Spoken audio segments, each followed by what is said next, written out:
welcome everyone, and let me do some quick introductions.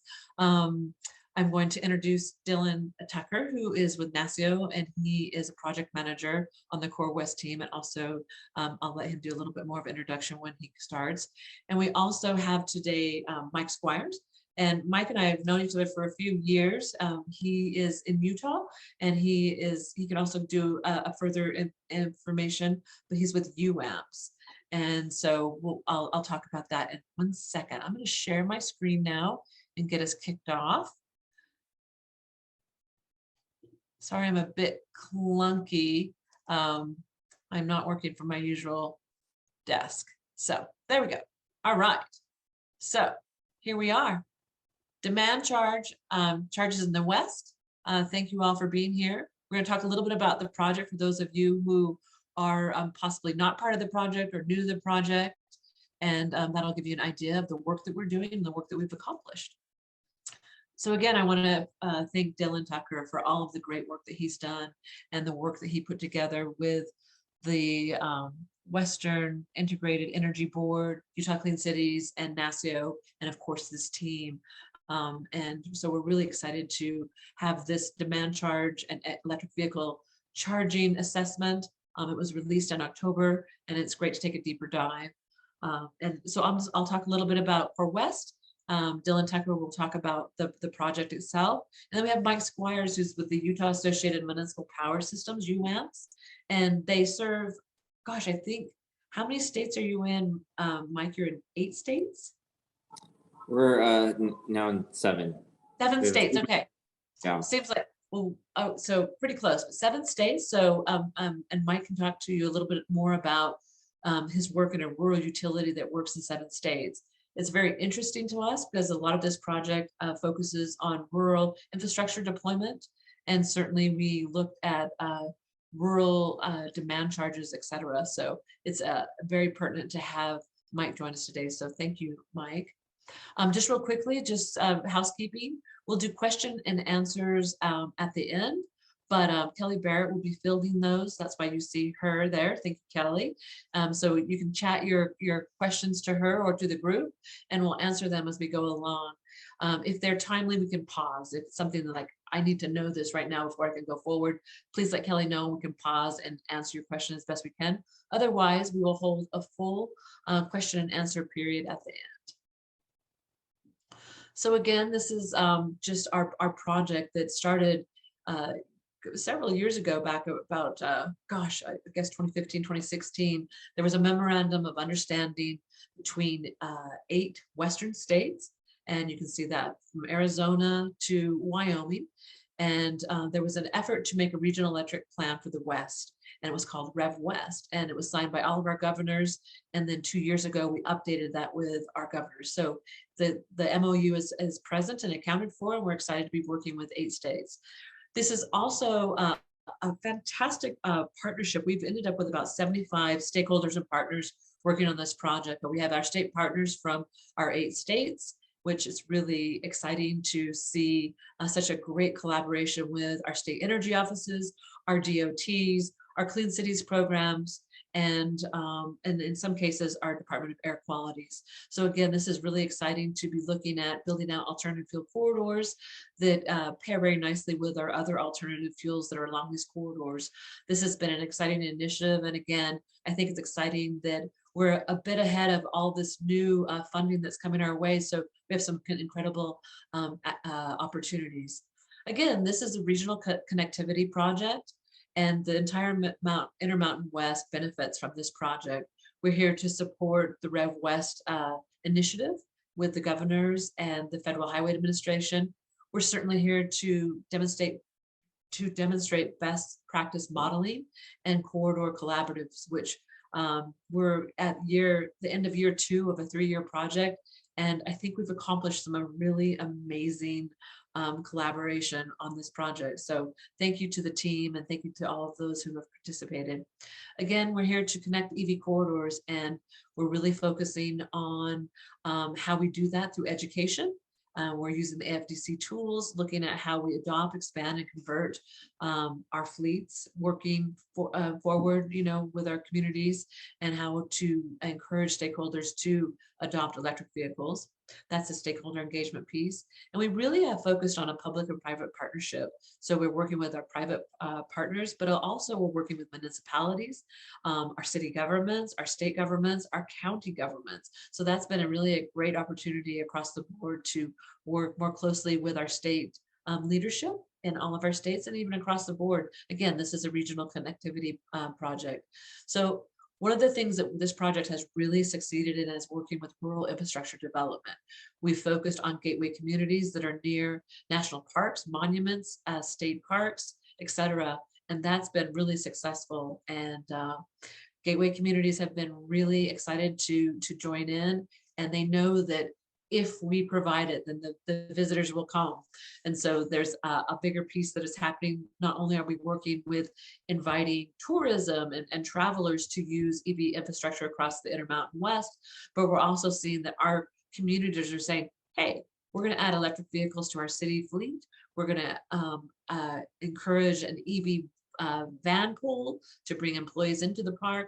Different things are popping up. So the next year should be really exciting as we roll out with a new brand, which we'll continue to talk about. So thus far, we started out year one with an electric vehicle charging assessment. Each state did this, and I have a little bit more statistics on the next page of what kind of responses we got back from that. So this has been really, again, it was identifying the needs and opportunities in our states and getting that feedback and identifying stakeholders, people who wanted to have information. So we found very clearly there was a consumer. There was also a public partnership with our states and our cities, our counties, and then also our state energy offices, great opportunities with them and our DOTs. So we ended up with, some good focus there and intend to push that out through a web-based venue, which is as forthcoming as well. And so that's another thing we'll talk about a little bit today. So we did the needs assessment, and we had a really, really tremendous response from quite a few states. And we ended up with some really excellent feedback. And from that, we were able to move forward and look at local government, parks and tourism, electric service providers, auto dealerships, and then just general questions. So again, we were really excited with the response we got back from that. So this is just an example of Utah, and this is something that we'll build out for each of our Clean Cities coalitions and their websites they'll be helping us host to move into the third and final year of this part one of CORWest. So Utah identified that they wanted their parks, monuments, recreation areas to have support. So of course, again, working with gateway communities, fast charging, and electric service providers. So this was really pertinent to the demand charge assessment, looking at, for example, some of our projects are either off grid or they're in a phase 2 or a changing from phase 2 to phase 3 power. So our rural communities were definitely really wanting some support as they came online and went live with DC fast chargers, especially along the corridors. So again, we prioritized our investments. We worked with gateway communities, and we looked at the collaboration of how we could send out better education. This is something that really, this demand charge assessment, this is specific to Utah. We used it to show some of the different things on our website build out. But once and Dylan will be able to talk about this more fully, but this is a regional average for a one-time charging event. And so we all sort of raised our eyebrows and went, holy cow, how can this happen? And so Dylan, again, will be talking a little bit more about that. We did find in Utah that we had a rural utility that had a cap on demand charges, but essentially, Mike Squire and Dylan will be able to talk about why these demand charges are in existence, why they're a bit antiquated, and why we want to move forward and look more at volume rates, and certainly, how we can change it so we're not having a demand charge count for 70% of an electric bill. So real quickly, this is really what we're going to wrap up with. with our CORWest members that this, this is a webinar for you and for our stakeholders and other interested parties. But Kelly Barrett will come back and talk about this, but I wanted to just note it. And at the end, again, Kelly will go back and talk about what's next for CORWest. We're really excited that we have our brand set up, and that we'll be using an opportunity in the first of the year to bring together our branding team to choose and review the logo options, to choose the brand, and then we get to move forward with that. So that's really exciting. And I want to say thank you to all those people who spent the time on the branding exercises. The feedback was really positive. I think people really enjoyed learning about branding, how we respond to them, the exercises that Dr. Grayson took us through, and then certainly the logo that we are coming up with is exciting. And so then we'll have that release in the first of the year. Kelly will talk about the Clean Cities website build out. That will be a one-on-one Clean Cities that will hold, just to give you information before our next Northwest regional call. So again, this is Clean Cities only stuff. Cassie and Dylan will be working with the state energy offices and the DOTs on a one-on-one at the end of the year, first of next year. Hasn't been decided yet officially. And then again, just to note that our Utah EVSE installation is in, and so is our Nevada, and next year Wyoming will do theirs. So again, thank you for all of you who are here, all of our great state partnerships, all of the folks that are part of the CORWest, and our guests that are joining us today as well. So thank you for being with us, and I'm excited to pass this over to Dylan. We will share this slide deck with you so you can have our contact information, and you can also link, all of the slides are linked to, for example, the demand charge assessment and the EV assessment. They're linked so you can actually use the PowerPoint or slides to go to those sites. So Dylan, with that, I'm going to, again, just say questions and answers, send them to Kelly, send them to the chat, and we'll follow up. So thank you so much, and enjoy the rest of the webinar. Great, thank you, Tammy. Thank you for your support throughout this project. Great, so as she mentioned, I'm Dylan Tucker. I'm a senior program manager with the National Association of State Energy Officials. NASEO is the membership organization for each state's governor designated energy office. Is the PowerPoint showing okay? Yeah, it looks great, Dylan. Great, thanks, Kelly. So yeah, this project was an association of the CORWest project, and we also worked with the Western Interstate Energy Board on it. So it's a kind of collaboration between a few organizations, but the goal of the CORWest project is really to help identify and then remove barriers for electric vehicle adoption, and specifically fast charging. So one thing we had heard through the RevWest partnership and through our stakeholders is that demand charges are really impacting the ability for site hosts to host EV charging.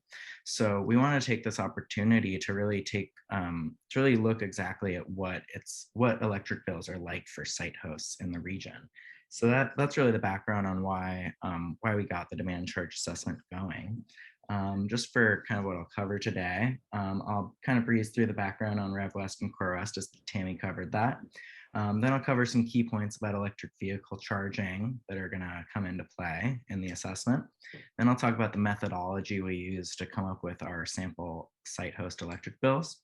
I'll cover some key results from the numbers we found, and then finally touch on some case studies of affordable rate options that we found, both in the study and then a few examples from other regions.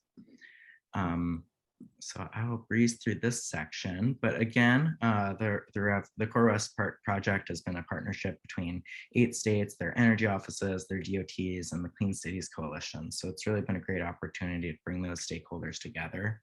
The goal is to support ubiquitous fast charging throughout the region, identify and remove barriers, develop resources to support our stakeholders and partners as we work to electrify, and then also to support rural infrastructure development, because that's where we're finding the biggest challenge is supporting rural fast charging stations where the infrastructure isn't quite there. It's a little more expensive to install, and you don't quite have as much usage of the station to help pay off the costs.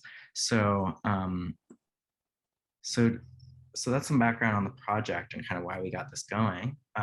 But just for some more kind of background on charging itself, most EV charging is done at home or at the workplace with level 2 charging, which takes a lot longer to charge, but normally you do it overnight or while you're working for 8 hours. So the speed isn't really an issue for there, but when it comes to DC fast charging or level 3 charging, it's higher power speeds and then also faster charging. So DC fast charging generally refers to speeds between about 50 kilowatts of power to 350. And you'll see that the power of the station actually really impacts the consumer experience. So just to look at some power levels here that are included in the report, the average battery we found is about 50 kilowatt hours. So if you have a 50 kilowatt charger, that's going to take you about an hour to fill up that battery. If you have a 150 kilowatt charger, it's only 20 minutes. And if you have a 300 kilowatt charger, it's only about 10 minutes to fill up that battery. So you can really see the trade-off there between the power levels of the station and the consumer experience of fast charging. The RevWest group previously released voluntary minimum standards, which provide some guidance for states on basic station standards. And that set of voluntary and minimum standards for states sets a baseline of 50 kilowatts and then recommends 150 kilowatts as a stretch standard. So when we were conducting that request for information to develop those standards, we found a lot of the service providers were encouraging us to adopt a low standard, about 50 kilowatts, and a lot of the automakers were encouraging us to adopt high standards of 350 kilowatts because they wanted faster charging to enhance the consumer experience. But that fast charging is really kind of the opposite of how electric service providers are traditionally billing their customers. You know, they want small power loads over a very consistent period of time, whereas DC fast charging, it's a whole lot of power for possibly only 10 minutes to fill up a battery. So demand chargers have kind of developed a price mechanism to encourage users to use energy in a kind of a steady, low way, but it really conflicts with how DC fast charging is conducted. So in our 8-state efforts to get regional corridors throughout this, we realized that we needed to be engaging with electric service providers early and often. Here you can see this map of the 8 states, and you can see some key regional corridors we've been working to electrify. The green means there's a fast charger within 25 miles and yellow is 50 miles. And then the red is pretty low access to EV fast charging. But under that, you can see all the different electric service providers in the 8 states. And you can see that we have thousands of miles of highways that are stretching across hundreds of different service providers.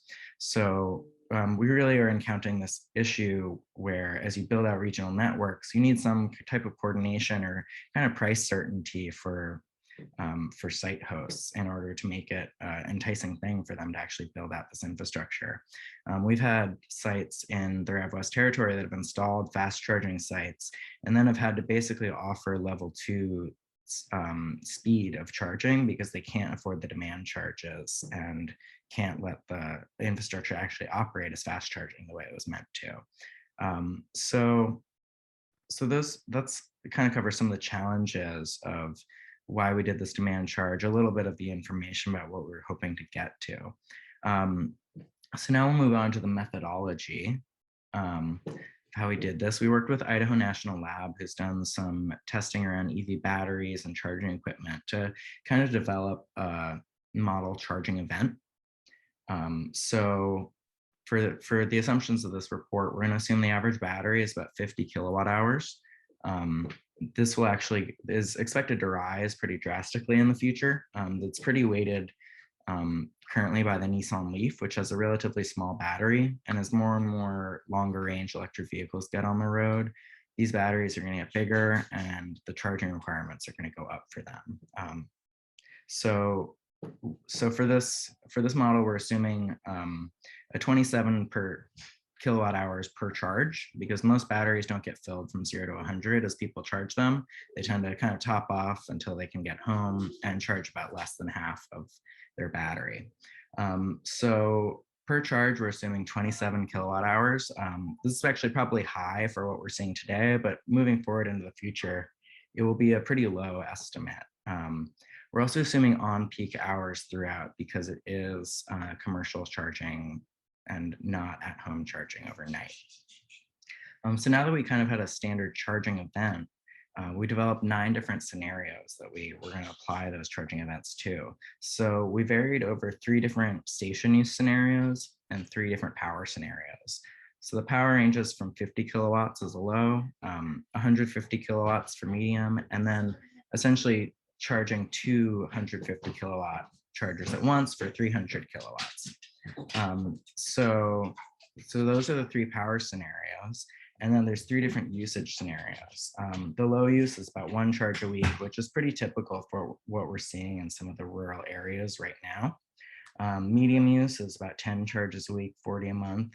That tends to correlate to kind of higher use stations today.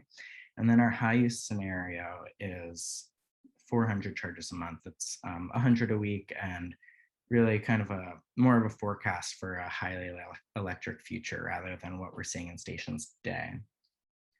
So that kind of covers a bit of the methodology and how we're gonna really kind of create these model bills. And then we went into a process to actually select the service providers and the rate classes we're gonna kind of fit these scenarios into. So we went in with the goal of picking 5 from each state. We picked the largest IOU by customers, the largest electric cooperative, and the largest municipal utility by state. And then to fill out the other ones, we generally picked the largest utility remaining left. Most states have 2 really big IOUs that are analyzed under this report. And then we picked other service providers with territory along existing gaps and stations, and also near national and state parks and gateway communities, really along the lines of the goals of the CORWest project. We also ended up adding the Navajo Tribal Electric Utility. They have territory over 3 states. They weren't really big enough in any one state to qualify, but we wanted to include them since they serve a lot of customers in territory. So we have 41 ESPs overall, and this is all public data as of July 2021. Only 1 ESP we selected didn't have public data posted, and after reaching out to them and with no reply, we replaced them with a public data ESP. So with our 41 service providers selected, we then went to find the rate classes that they would really be billing site hosts from. So we picked commercial rate classes serving peak loads between 50 kilowatts and 300 kilowatts.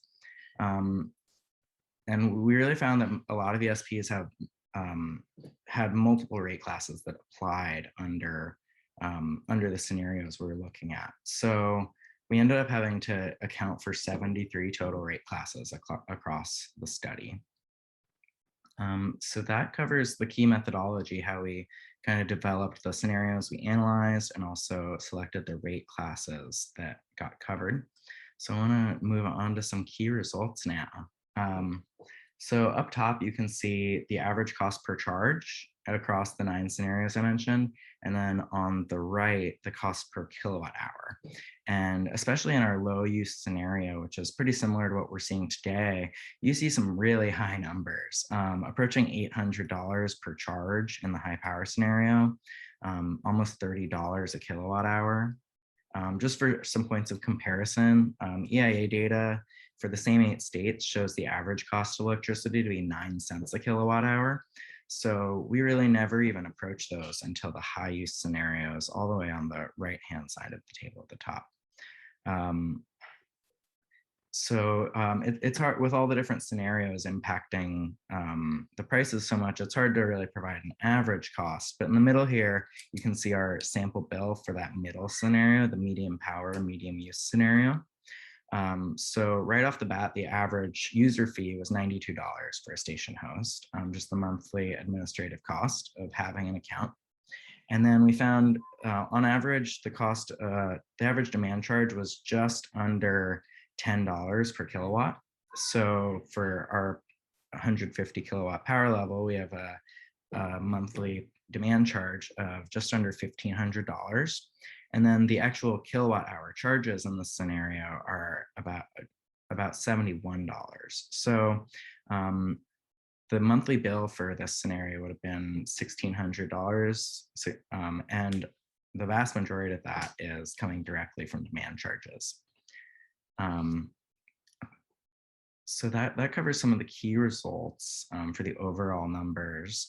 Now I just want to go into some trends. Sorry, just checking my questions. So for some trends, here I have some more data on our low use scenario at the top and then our high use scenario at the bottom, some state by state data. So one of the big trends that we found is that at low station usage, almost no service providers were able to provide fueling that was at all competitive with gasoline fueling. The promising thing was that in high use scenarios, once demand for EV charging picks up, almost every single rate class we analyzed was able to provide charging under 50 cents a kilowatt hour, usually closer to 20 or 30 cents a kilowatt hour, which is more what the price is that people are used to paying for electricity.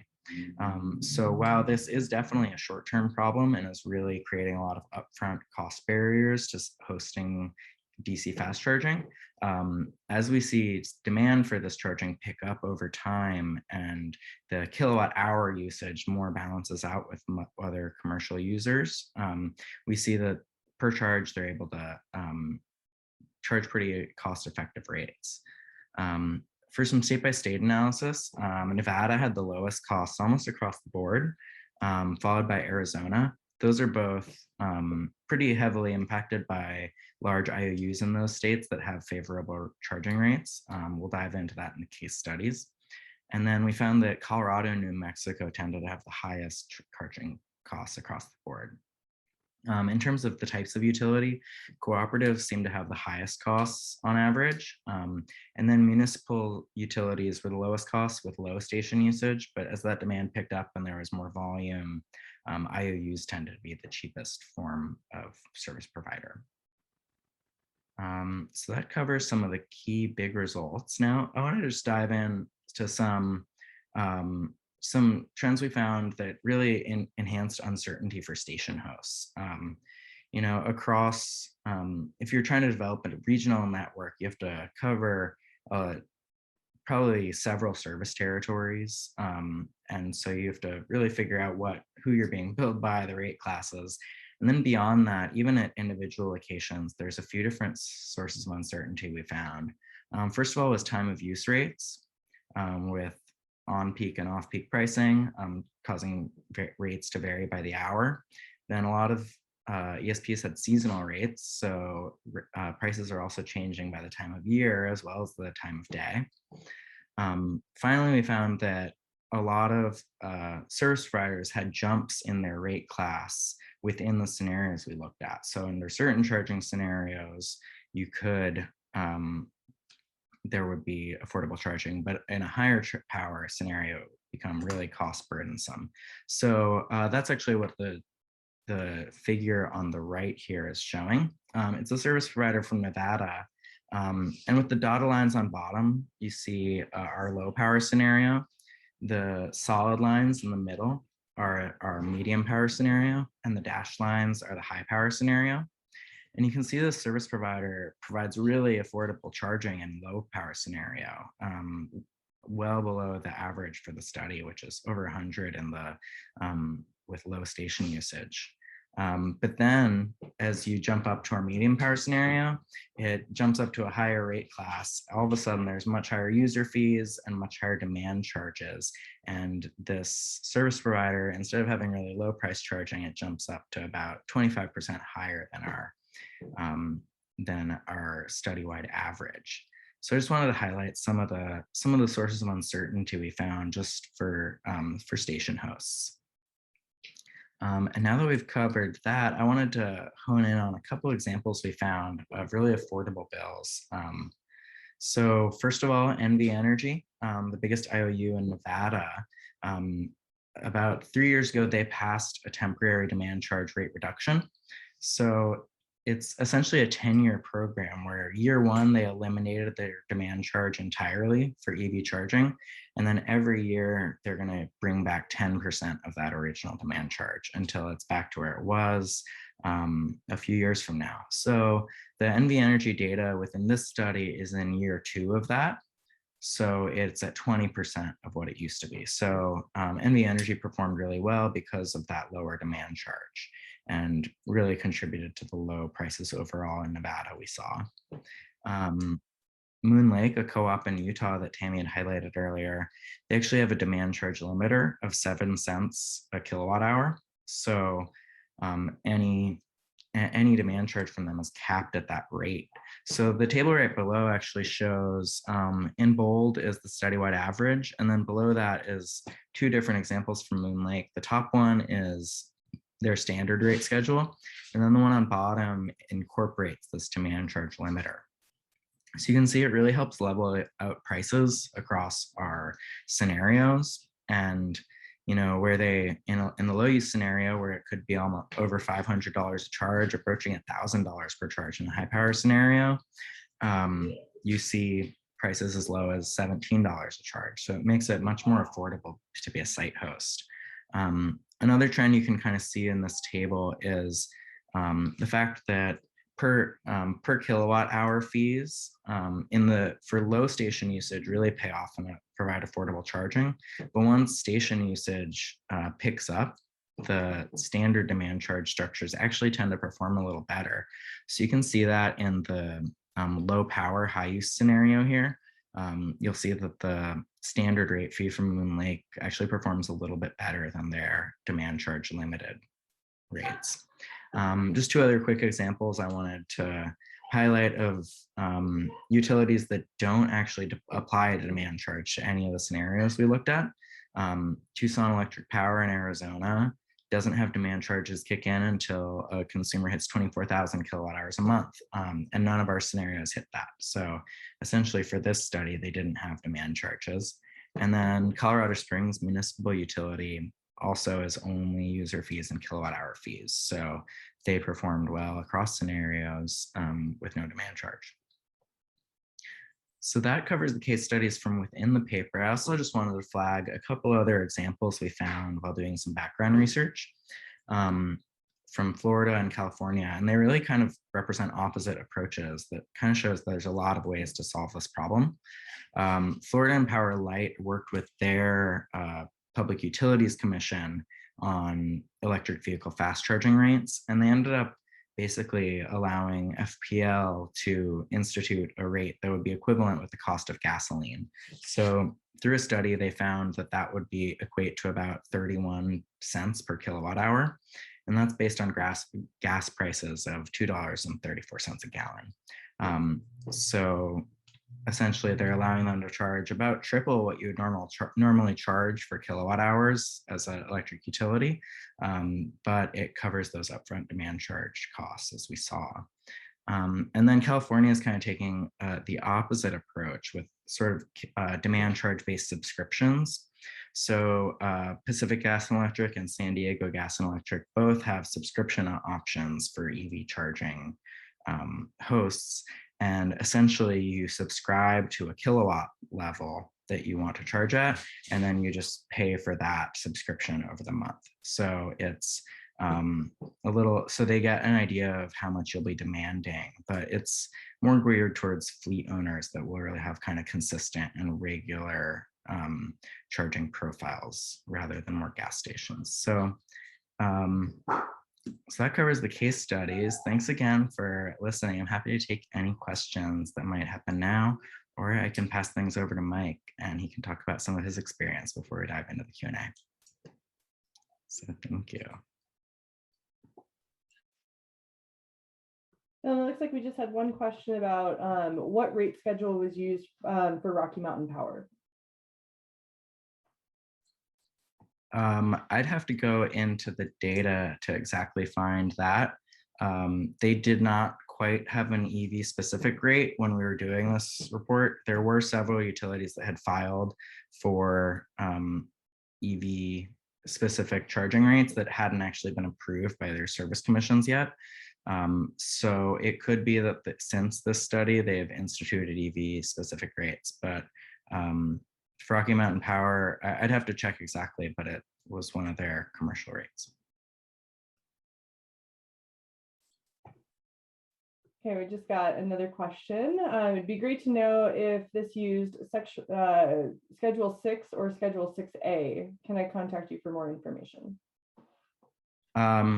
Yeah, I'll put my email in the chat, but I don't have that full list on hand right now. And we'll reshare, as Tammy said, we'll share all of our contact information post the meeting as well via email. Great, thank you. Okay, well, I'll pass things over to Mike now, and then we can answer some more questions at the end.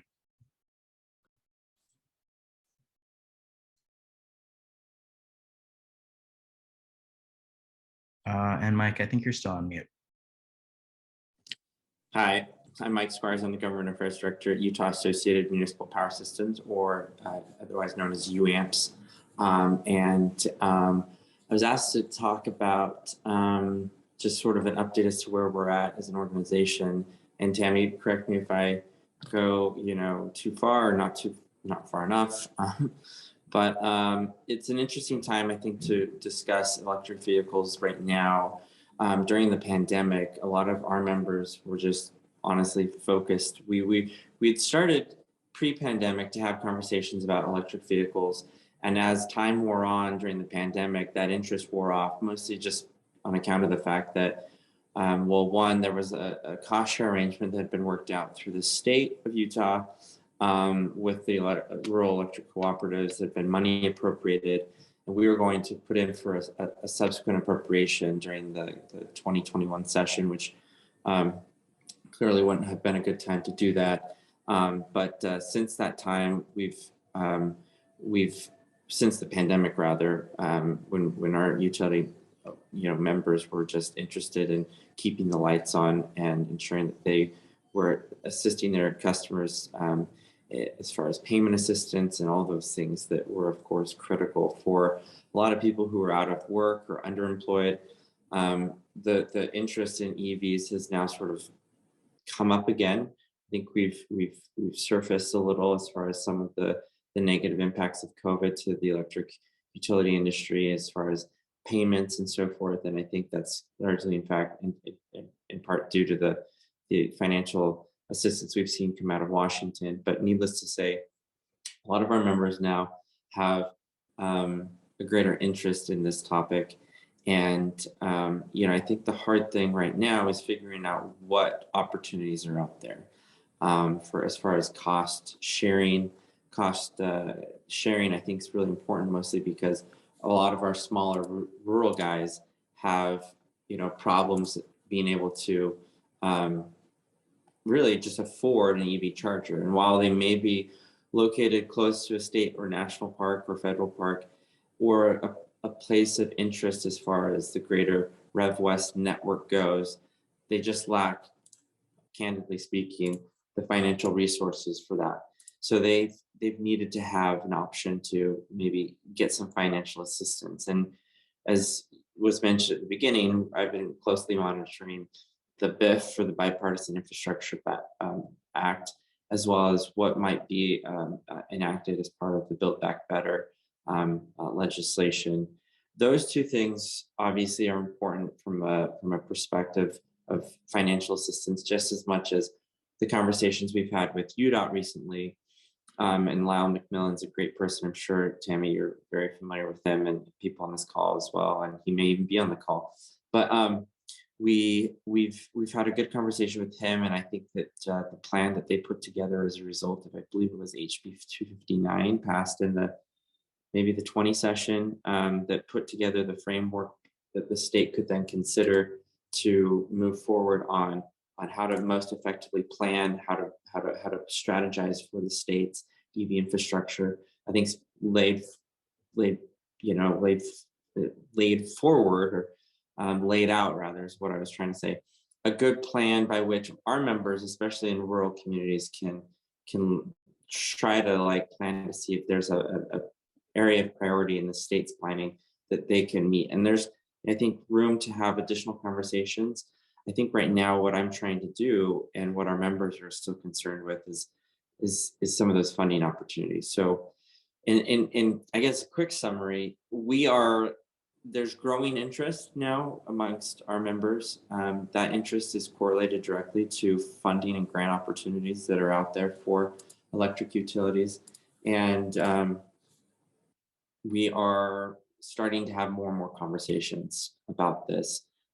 So I think as we move forward into this next year and we move forward into the next session, and as I continue to educate members of my membership, and I represent by way of background, publicly owned electric utilities. So electric utilities that are owned and managed and operated by largely municipalities. So they're public. They're grant opportunities for us through the state as well that we're trying to pursue. But certainly the conversations are ongoing, and I'm seeking to serve as that source of education for our members, especially those in the rural communities. So as the work that you guys do proceeds, we are also monitoring what happens at the state and federal level. And I think it's largely about timing, and municipal budgeting starts in January 1. So it's sort of trying to figure out how to best situate our cities and our members to avail themselves of those funding opportunities. So that's sort of where we're at right now. So I don't know if you have some specific questions that I could perhaps answer. Sorry if I didn't cover something, or if you'd like me to have covered more, Tammy. So.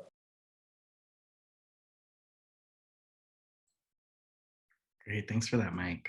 That's helpful to learn about. Yeah, I know Colorado State Energy Office is also working with Tri-State on some kind of some recommendations focused on rural co-ops as well. So I do know that people are kind of working on support and rate recommendations for how to apply this in rural settings. So hopefully that guidance kind of starts to come out over the next year.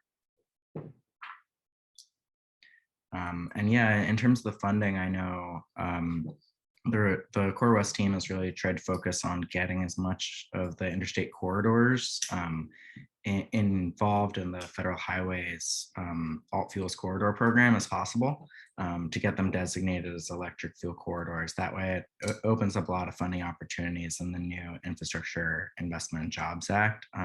A lot of the EV money is going to be tied directly to that program. So that's been a priority for us over the last couple of years as well.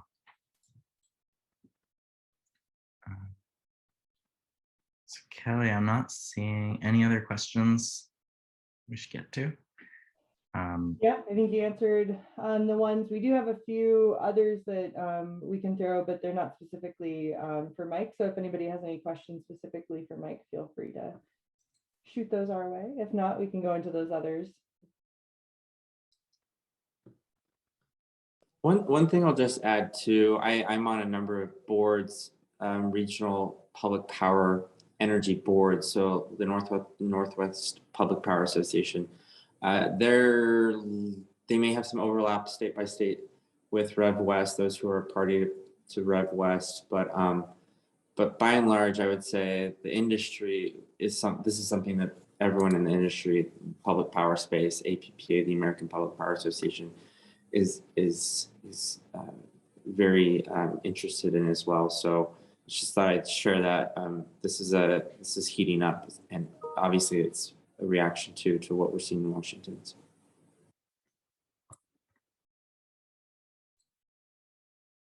Yeah, and I saw a question in the chat about kind of some benefits of electric vehicle charging and like why it's a good idea for some service providers to take this on. I just did want to flag there's some information on that within the demand charge report.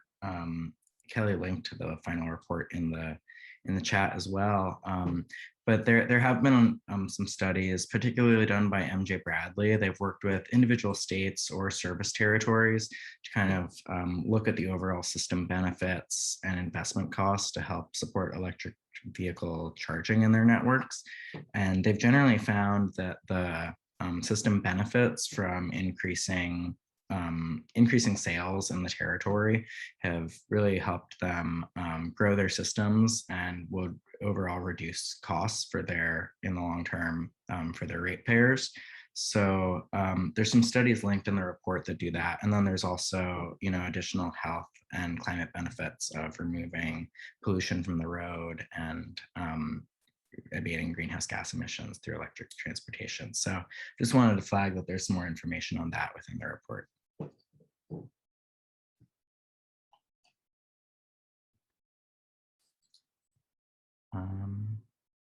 Well, I'm not seeing any more questions come in. If that's the case, maybe we can end a little bit early and give people about 10 minutes back on their day.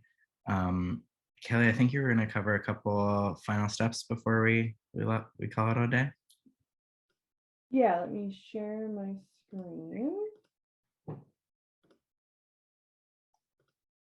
Okay, perfect. Well, thank you, Dylan and Mike, for sharing all of this information with us. And as always, you're welcome to follow up with us. If you have any questions that come up afterwards, we will be sending a recording of this to you all and to the folks that weren't able to attend, especially our CORWest partners. So be on the lookout for that from us. As Tammy noted, we just have some upcoming stuff, especially before everyone starts to head off for the holidays. So just kind of keep this on our radar. But in January, we will be having kind of the final branding exercise for the CORWest program, where we're going to be doing a logo change and some updates to the title and everything. So we'll go over that in more detail at that time.